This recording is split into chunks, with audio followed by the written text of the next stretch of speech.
Fátima, son las 2 menos 10 de la madrugada. Y bueno, tengo una cara que... pero no quería dejar de perder este momento.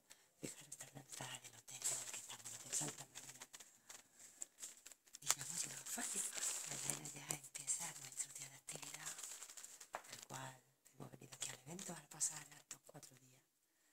Y muy contenta, mucha ilusión, la loca por entrar aquí a la recepción, enseñar, recoger la reserva de las habitaciones del hotel. Y ahora no queríamos dejar pasar este momento que no te lo viera con nosotros. Venga, chao, mañana seguimos. Chao. Hola chicos, ¿qué tal? Buenas noches. ¿Sí? Estamos aquí, bueno, como os ha dicho Loli, somos Loli Kwan de Power. Estamos aquí a las 2 de la mañana y aquí haciendo la reserva del hotel. ¿Vale?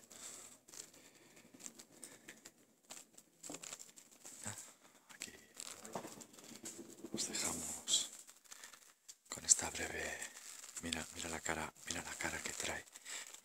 que trae Loli. Pero cansada de la mañana. Y Tomás, mira Tomás, la cara que trae. Nos ha traído aquí muy bien, hemos venido muy bien.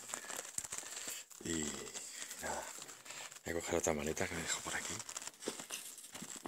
Y nada chicos, lo dicho, espectacular hotel, donde los haya, el Hotel Santa María de Fátima.